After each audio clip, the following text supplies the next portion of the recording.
Hello, everyone, and welcome to the final session of Imbibe Live Online, supported by Mezcal Centre. I'm Millie Milliken, Deputy Editor at Imbibe UK, and I am about to let Hannah Lanfear, Director of the Mixing Class and co-founder of industry Facebook group for the LGBTQ plus community, Cocktail Cuties, and Low Marshall Research Fellow at UCL Urban Laboratory, in as our special speakers for our final session. So let's let them in. Wait for those guys to join. Here we go. Hi guys. Hello. Hi. How are you? We're very well, Thank you. Drinking a beer, getting by, Hard times. It's only the way. It's the way to do it, guys. Well, thank you so much for joining us over at Imbibe Live Online. This is our final session of the series, so it's really great to have you guys. Headliners. We're headlining. Yeah, you're headlining. You're the big final act. It's like Glasgow. We might as well be at Glasgow. So again, like I said, thank you so much for joining us. We're going to be talking about diversity and inclusion behind the bar, and I'm really lucky that we've got both of you with us today. I'm really looking forward to hearing what Lo is up to, because I don't know that much about what you get up to, so that'd be absolutely fantastic to hear that and bring, I'm sure, a brilliant dimension to the conversation as well. And just so that people who may not know what you guys do, I'm sure everyone on here does, but it'd be really great if you could just quickly run through, both of you, your career history, what you're doing at the moment, and if we maybe start with you, Hannah, that'd be great. Okay, I'll keep it sweet, short and sweet. I'm a WSET spirits educator, and I own my own company called the Mixing Class. I teach at the WSET school in Bermondsey as well, and my background's in cocktails. Basically, I'm a has-been bartender. This is my wife, Lo, and she is an academic that works particularly in the field of gender. Yeah, so my research, I'm an urban geographer, but my research is all on gender and sexuality. Okay, cool. And part of the work that I do is looking at LGBTQ nightlife spaces and communities, or the communities that use them. And I also work on gender diversity and particularly centre trans and non-binary people in that work. Fantastic. Proper powerhouse, the two of you. It's amazing. So we've only got half an hour, so I'm going to delve straight in, if that's okay with you guys. So as a sort of first port of call, I suppose, how do you think the drinks industry and hospitality is currently performing when it comes to diversity and inclusion? And do you think of the issues, any of them are particularly inherent to the industry? Shall I go? Please do. I do think that we have made a lot of progress over the years, and the renaissance of cocktail culture has been this big boom, and women have been there really from the start of it, even in the 90s. But nonetheless, you look behind the bar, and my feeling about London bars is that the demographic of bartenders does not necessarily represent the demographic of London. And I did do a survey into who made up the cocktail community, and the sway is still very much towards white men, which we love them too. But I think the importance is for the cocktail community, in order to welcome people, in order to be hospitable, guests need to be able to walk into a bar and feel comfortable. And I think there is this always going to be looking around the room to see if you feel accepted. And I think when you are a white person, you don't always look around and notice that you're the only white person in the room. But for black people, that happens all the time. And similarly, we have a lot of distance to travel when it comes to being truly hospitable for a much more diverse group of people. That's my take anyway. Yeah, and I think very much the same kinds of unconscious biases and blind spots that you find in all industries, in all spaces and groups of people are part of the bar industry, and so then it's really important to acknowledge that, and not then go beyond acknowledging that to working to counteract them and undo those. Yeah, and I suppose taking from that, then there's an issue with hiring. clearly are making sure that operators and bar owners, pub owners, restaurant owners are making sure that their staff, you know, like you say, reflect the customers that are coming in and buying their drinks and food every day.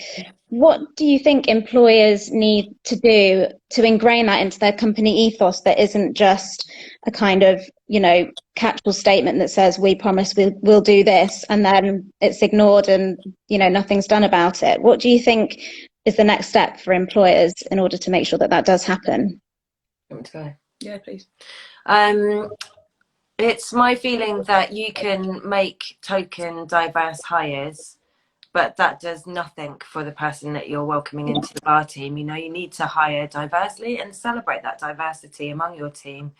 And this is a discussion. I sat on a panel at Tells the Cocktail in Edinburgh and in New Orleans, and Sullivan, who is a really well-known bartender and owned bars in Paris like Syndicate, he said that they celebrate the diversity of their bar team by getting together and having a family meal where one of the team will join the chefs in the kitchen and help cook that dish and be like, look, I'm proud of my background. And celebrating diversity in many ways, not just like culture, but is a way of making people feel valued and part of the team. Do you want to add to that? Yeah, I think also the way to avoid tokenism, or what can feel like tokenism, is avoid people being the only one insofar as possible, right? So have more than one queer person, more than one person of colour in the room, so that you're not the odd one out in all of those scenarios. As well as, I think, something that's happened in academia, which I've been pleased to see, that the criteria for employing people does have diversity and inclusion in it. So what are you doing? What's part of your practice academically for working towards diversity and inclusion and equality in academia? And I think it's really important that to show that commitment and practice that commitment from the beginning of the employment process all the way through a person's employment. Yeah, make your values known. Make your values known to the team as you're hiring, and then be prepared to understand that person's background fully. You know, make an effort to understand what it's like to be them, and be prepared to support them when there might be an instance where things aren't going well for them within work. You know, have their back, basically. Cool. I'm going to come on to a bit more stuff around sort of education and stuff later on. But I was just going to say, we recently did a recent article that we published on imbibe.com, actually talking to people within the Cocktail Cuties Facebook group, which was fantastic. But within a lot of the stories that we had, there were some quite shocking accounts from some of the workers of things they've experienced behind the bar, from customers as well as from colleagues as well. Is there anything in place at the moment? Do you think people would feel safe approaching their employer or the operator and sort of take a stand against that? Or do you think it's still an issue that people would maybe just let that fall by the wayside and feel like they can't say anything? I mean, well, there are like really big examples of misconduct being brushed aside because it was too difficult or too uncomfortable to deal with. And I think we can look to very large organisations within the cocktail and spirits industry, without discussing it in detail, that have struggled to deal with these types of issues. Yeah, I think the challenges for being queer in the bar community is that you often have to out yourself on a daily basis, whether or not you actually want to, because people that get boozy inquire or like think that you're up your game, you know, and like that is often a consideration of having to bat away unwanted advances for anybody, but then having to then out yourself as well, it can be quite wearing. Yeah, and drunk people say stupid things as well. So, but the reality is that all LGBTQ people pretty much have quite thick skin on that front, because we've had to develop it over time, you know. But I do think, I mean, your employer has to, and your fellow staff behind the bar, your fellow servers, the security, everybody has to have your back, don't they? And the person needs to know that to feel comfortable, and you need to know that if something does happen, whether it's staff or a customer, then there's accountability and there is a response that isn't necessarily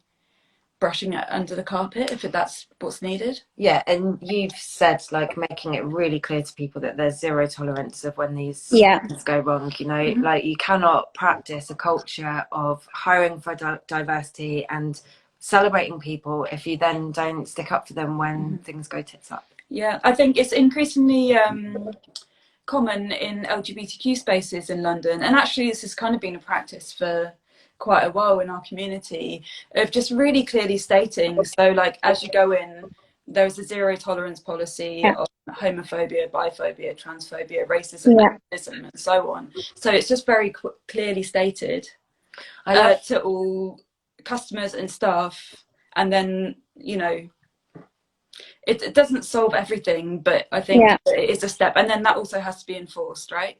So it's not shown to be some kind of empty gesture. But I love that sign in Voodoo Rays that's like really supportive of their gender diverse team, and they make that known. They've got a sign up, and if you think about where Voodoo Rays is a pizza joint that's open until really late in Box Park in Shoreditch. Like imagine the states of people that go in there, and they just have a sign up that says we won't tolerate anyone's bullshit about this stuff. And they have a gender diverse team who are clearly really supported, and you can be that straightforward with your clientele, I think, because we all want to share these values, and no assholes. And people aren't going to come into spaces if they don't feel safe. Or at least they won't twice. Exactly. And Hannah, as sort of through Cocktail Cuties, has there been anything since you started it that's come up that surprised you or that you weren't expecting in terms of things that you've heard? Obviously you don't need to go into any detail, but were there any, I'm guessing on quite a regular basis you probably read things or hear things within the community and think, oh, I can't believe, either good or bad, either way. So Cocktail Cuties, I'm going to just preface it a little bit and say Cocktail Cuties is short for queer and trans, and it's like a broad church that welcomes everyone of any background. There isn't any requirement to show your queer membership card at the door. And one of the reasons for founding it was because, you know, finding my feet in the cocktail community in my 20s, I didn't recognise that I was gay or had a way of expressing that or could connect to it at all, because the cocktail industry seemed incredibly heteronormative to me at the time. We have got, I think, 150 members now, and more creeping in the door all the time. And it's really touching, you know. I was having a chat with the admin, and I think it might have been even the opening party for Pride Month, and some of the members were saying how much it meant to them that they could explore this side of themselves and not feel like they weren't gay enough, or not feel like they weren't enough to be there. When it comes to personal experiences, I think I don't have any clear examples of that, really. It's kind of a get together, and the point of it was a community that we wanted to make sure that people could find one another, because look at the statistics, 1 in 10 people easily are going to be LGBTQIA something. But I was really struggling to pull the other homosexuals out of, like, I was like, where were they? And slowly, bit by bit, we're sniffing them out and hunting them down, and getting them together to be a little family. And it's touching. It's a really valuable community. I adore it. I think for a lot of the people in the group, it's the first time of finding community within queer community. Queer community. Because part of like working in bars is that like your Friday, your Saturday night, the nights where people go out to queer spaces, a lot of the time are busy. You can't do that, and you don't necessarily have colleagues who are kind of part of your community in that way. So it can actually be really difficult to access queer spaces if you're working in the bar industry. Cool. And of course you're both centred on sort of teaching and learning. What sort of educational tools do you think venues and bars can instill into their training programs to make sure that their staff, you know, who might think that they're welcoming and inclusive, can make sure that they have a safe environment for all of their staff to work in? Are there any specifics that you would think should really be in every single person's training program, or any websites that you would automatically send people straight to if they wanted to learn more, even as an employer? For just 2 seconds, I would like to reference the J.K. Rowling article that recently came out. And she wrote a blog post that really denied women, or was all about women-only spaces, and it really denied trans women the right to exist. And the spaces that are particularly argued over or are points for this battleground, right, are often bathrooms. And I feel like in the cocktail and spirits community, in hospitality, and why I was so keen to do this for Imbibe is that our bathrooms make up an enormous proportion of public bathrooms, right? So we need to educate ourselves on where we sit on this issue. And that was one of the reasons why I asked my wife to come along to talk about it, because this is her field of academia, and I wanted someone who was eloquent and had the background to sort of come in and be like, doink, we need to stop gendering our bathrooms. We need to make sure that people feel welcome. And over to you. I'm good. More beer. Yeah, I mean, I do think that in thinking about education, which needs to be something that's about induction, but also that is through employment, right? And you're developing staff and they're learning in a whole bunch of different ways, whether it's doing WSET education or in-house education. I think it needs to be integrated into that. So thinking about gender, thinking about queerness, thinking about trans people, thinking about race, disability, all of those things, I think you're dealing with the public, and the public are diverse, and that actually that really needs to be in a very meaningful way built into education. And that might be that you send your managers to a trans awareness training, of which there are various ones. Gendered intelligence, for example, are brilliant, and offer that. Or you get somebody to come in and talk to the team on like 1 o'clock on a Wednesday afternoon or something like that. I think investing in that is really important. But also there's I know that some, I believe LCC have online modules that is kind of part of the training and inductions that people do. So that's one way of doing it. That's the way a lot of stuff is done in academia. I don't think it is as good as like in-person training, but it is, but it's better than nothing for sure. I think that needs to be really meaningfully thought through and invested in. We can retrain to stop greeting people in a gendered way. You know, there's nothing as hurtful, I think, as misgendering someone, and it's just a lack of awareness that means that happens. You know, we don't have to ladies and gents people. I was going to come into one of the other questions I was going to ask about the customer side, in terms of, you know, in more traditional sort of 5-star fine dining spaces where someone is automatically greeted as sir or madam. How do we kind of educate people along those lines as well? Making sure that you've still got that level of service that obviously if you're in that part of hospitality you want to provide, but making sure that you're being as inclusive as physically possible as well. I think like, I just don't think gendering is necessary. I think if your service is so good, why does it depend on gendering people? Can that not be removed with, you know? And I think actually probably, and I'd be interested in if people kind of experimented with this, but would anyone notice if they were greeted warmly and politely and respectfully in that kind of 5-star way, but without the sir or madam? I doubt they would. I think it's a really interesting discussion to have, because I know that on occasion people have reached out, and holler to Anna Sebastian, who got in touch to talk about how could Artesian do well at this.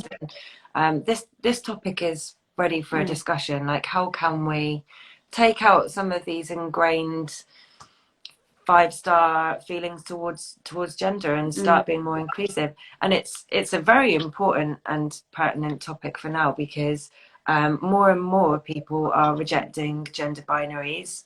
Young people especially, like, look at statistics on this. More and more trans people are free to be themselves. So you shouldn't be waiting for that person to walk in through the door before trying to figure out how you're going to respond. You know? I'm non-binary, and I understand how people read me, and I understand that when I get ladied, that's just someone, like, I appreciate the sentiment, that's someone just trying to welcome me and be kind and polite and warm and all of the things that you want when you go into a bar. But I hate being ladied. It's not something like I go home and cry about, but the accumulation of being ladied constantly is also exhausting. It's just like, just being poked in the ribs every time, right? Yeah. And I'm not going to call someone out on it because I understand where it's coming from. But I'd also love it if I wasn't ladied. That would be amazing. That would make me want to spend so much more time in that place. I think a lot of the time we don't need to replace gendering with another term. I think we can welcome people without those kinds of titles. I also think if you really need to know a person's gender or someone's pronouns, then a really good way to go about it is to say, like, oh, so my name's Lo, I use she or they pronouns. Can I ask your pronouns, please? Like, so you're not just saying, what are you? What are you? Yeah, you are. This is who I am. Offering How would yourself. you like Yeah. me to refer to you? Yeah. That's a fantastic way of thinking about it, for sure.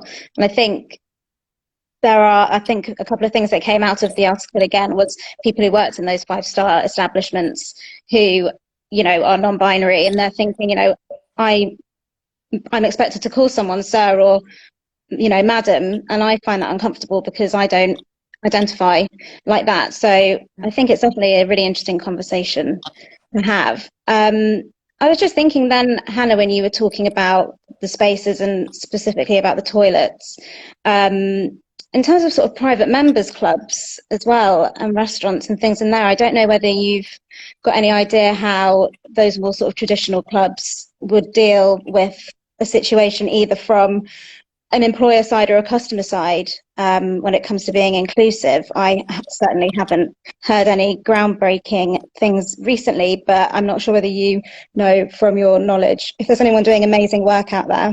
There certainly is, actually, and Cool. I know that subsequently for the talk that we did in Tales of the Cotswold in Edinburgh, Monica got in touch and said that they were going to completely restructure their bathrooms and make them non-gendered. And I thought that was awesome. You know, that was off the back of the discussion. And I just feel like if you do not have a bathroom that isn't gendered, then you're rejecting people. And that's not what we're in the business of doing. We're in the business of hospitality. And if you give people a choice between using a bathroom where they feel uncomfortable using, or using a bathroom where, worse, it might be dangerous for them to use it, then you're losing their custom as well. And a friend of ours had told me this story that really resonated with me, that when they were out with their friends, they used to catch the bus home to go and use the bathroom and then come back out. Oh my gosh. Imagine drinking beers and then having to pop home every time you wanted to wee. And it was just really crushing for me, but it was that I just wouldn't feel safe. And that was really disappointing to me, that we were not, as a community, able to make someone feel safe. Yeah. Yeah, I think also it's really important to say, actually, by law, trans men and women can use the bathroom that is appropriate to their gender. So that's really important to just establish. It's just, that's Screw the law. you, JK Rowling. That's the Equality Yeah. Act. That's been the case for, in terms of the Equality Act, which was 2010. So that's been the case for over a decade. Well, a decade, and then, but longer than then, trans people have been using public toilets, obviously. And so, like, really, there's not an issue. There's not evidence of there being an issue. But so often I go into a bar and there's 2 cubicles that are just next to each other with a shared sink or self-contained sinks, and they're labelled male or female completely pointlessly. No need. Yeah, like you don't need those. No need. Yeah, it's not like you need to do some big refurbishment a lot of the time. Just take the labels off. It's just a bathroom.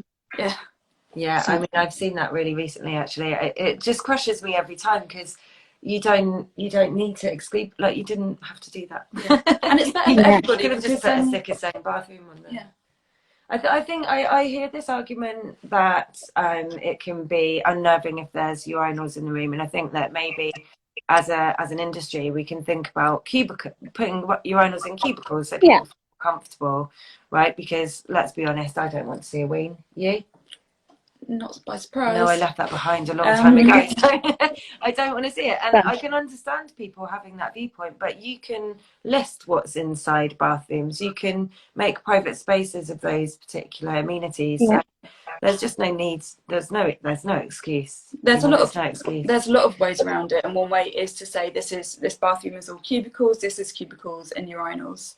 Yeah, and people can make their choice based on that, but without gendering the space. Perfect. And I think we've mentioned London Cocktail Club before and the work that they've done.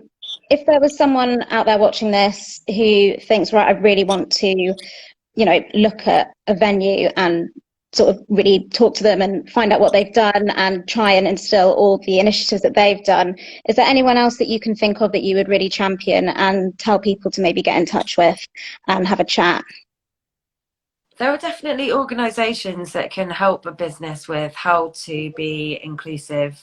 Yeah, certainly. And I think we should mention gendered intelligence because they're a yeah, wonderful resource. Yeah, I think there are plenty of resources online if you search for it. yeah, Sabah Chowdhury, who's a brilliant writer and youth worker and activist, they're a trans non-binary person of colour, they're South Asian, and they've got an inclusivity guide for trans people of colour, which I think is a really valuable document. And maybe we can post some resources on the Mixing Class Insta and Definitely. website and things like that. We try to make sure that as we have resources to offer people. yeah. So yeah, by all means, get in touch with Cocktail Cuties. I do think you also have to be willing to pay sometimes, like for people's labour to do diversity work is labour, and I think people need to be willing to invest in that as well as looking at online stuff. There's an amazing documentary called Disclosure that's on Netflix at the moment, which I'd really recommend anyone who wants to learn more about trans people and their lives and trans representations. So good. It's really, really well done. Disclosure, really good, recommend. And in relation to bar industry stuff, I think Good Night Out campaign is a really LGBTQ inclusive organisation. They do brilliant training. I think I wrote about those last year, actually. I think the guys at London Cocktail Week used them last year to talk to all of their traders and make sure that they were kind of, up to speed and knew how to talk to people and be inclusive and diverse. And I think they're doing amazing work. That was one that I'm definitely going to look at. Gendered intelligence. I had a quick look earlier, and there's so much content on there. Absolutely loads of videos, courses, projects that they're working on. It's just a great resource, I think. And they've got some amazing resources, like specific resources for working with trans customers, for example, that they've produced. So I think those kinds of things can be really helpful. Yeah, and they're very tender and useful, and it's all really thoughtful and lovely. They're a fantastic organisation. Yeah. And on a note to end on, which will hopefully be a positive one, where do you think the industry will be in, let's not say in a year's time, because God knows what's going to happen in a year's time. Don't cry. Yeah, I know. In sort of like 2 or 3 years' time, where would you hope? Would you hope that the toilet situation is something that would be far more far-reaching than it is now? Are there specific things that you would hope to see? Obviously, there's a lot of discourse, as you mentioned, around transphobia at the moment because of J.K. Rowling and her transphobic comments. I saw her doing something. Stephen King put something out and she liked something and then unliked it when she saw that he put something up. It's an ongoing discourse. Is there anything specific that you would like to see happen over the next 2 or 3 years, say, regardless of COVID? One of my greatest hopes is that as an industry we'll start to reflect London a little bit more, that our demographic behind the bar will represent the city a little bit more, so that everyone feels welcome to use cocktail bars. And that's not going to happen in 2 or 3 years, I recognise that, but diversity behind the bar, people becoming more au fait with these issues and learning how to converse with ease about these topics. And go on, you do it, you're better. No, I think I really agree. I mean, I just think obviously it's a really difficult time with COVID and the way the industry has suffered, and that's going to have financial implications for how people are moving forward. But I think there are a whole bunch of ways that that bars reflecting London and Londoners can be invested in. I do think I would encourage people to invest financially in it, but there's a bunch of different ways to do that. And that can be progressed over time. It's not a single moment of, okay, well, we're going to talk about this now. It's ongoing. And I think that cultural shift really needs to be pushed for. I think it should be a priority for sure. If I can add to that, yesterday when I interviewed Julie Reiner, it was one of the best moments of my life. Oh my gosh. She's queer to me. But one of the things that she mentioned was her hiring policy was that she wasn't hiring from this pool of skilled workers that make up the cocktail community. Yeah. She was hiring for personality. And I think if you maintain education as the core of your ethos in your business, whether it's education about these issues or whether it's spirits education or cocktail education, then you can do anything. And that's the power of education, right? You can hire whoever and you can build them up. And I think this just builds teams that are stronger, more together, more diverse, and that will, as an employer, give you longevity. And that's what you want of a team, isn't it? Definitely. So yeah, you know, we will wave the flag for education at any chance we get, I think. But Fantastic. I agree with you. Well, unfortunately, that's all we've got time for. That flew by. Thank you so much. Well, thank you so much for headlining, first of all, Imbibe Live Online. Thank you so much for joining us. Are you doing anything tonight to celebrate the final day of Pride Month? Yes. Doing something, I think. Got a virtual event going on. Yeah, it's our close of Pride Month party. So all of the events have now come to an end. This is the final one. We've posted out cocktails to everybody. Glamlets, gimlets. With Brighton Gin. With Brighton Gin, who are watching. We love you. Hi Charlie, hi Kathy. And yes, we're gonna have a good old knees up, family style. Fantastic. Well, thank you so much for taking the time before you go and celebrate. And thank you to everyone for watching as well. The final session on Imbibe Live Online, supported by Musical Santir. If anyone wants to watch any of the sessions again, they'll all be saved either to Instagram, like this one, or on our YouTube channel, or on our website as well. From Thursday, those will be. So it's great if anyone can share this to as many people as possible, the more the better, I think. And I'm going to be talking to you on Thursday, I think, Hannah, aren't I? Double whammy this week. I'm looking forward to it. That'd be great. 1 week. You make it. I'm ready. I'm ready. Perfect. Thank you so much, guys. Have a fantastic evening. Bye. Speak to you soon. Bye. Bye. Thank you. Bye-bye.